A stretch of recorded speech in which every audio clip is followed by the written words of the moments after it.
We'll begin in Kaduna, where at least 6 people have been killed by armed terrorists in the Takanai community of ZangoKataf local government area. The attack, which occurred on Tuesday night, marks the latest in a series of brutal assaults on communities within the state. It was gathered that the assailants invaded the village at approximately 7 p.m. The acting secretary to the district head of the community, Samson Marcos, said the terrorists indiscriminately opened fire, resulting in the loss of 4 lives within one compound and 2 in another. Among the victims were 2 children. This incident follows closely on the heels of a previous attack just 5 days ago in Kara, where a woman lost her life and her 2 children were taken.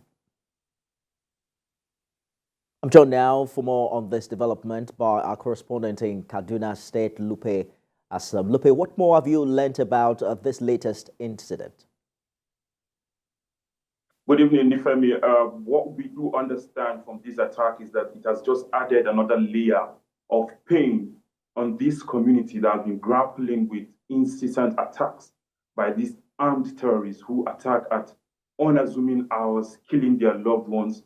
You could imagine that 2 children were involved in this attack. They were basically killed by these armed terrorists. So it now casts a shadow of doubt, a shadow of fear, a shadow of uncertainty on these communities.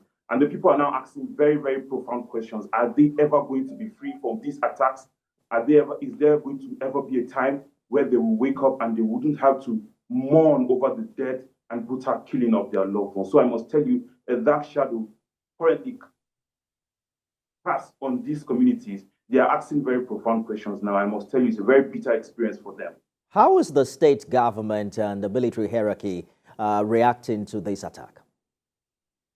Well, of course, we learned that the military, that the bandits fled after a kind of intervention by the military, that the military made attempts to actually go after the bandits, but then they flee before some of the military personnel could come. You could recall that last month, the governor he made moves to recruit 7,000 vigilante personnel. But I must tell you that these attempts are yet to yield results because we continue to see that these communities are attacked. Imagine that last week, just 5 days ago, a woman was killed and her 2 children abducted. So with these attacks continuing, it is difficult to say if the attempts by the police, the attempts by the military, the attempts by the government is actually yielding the kind of results that the people would expect.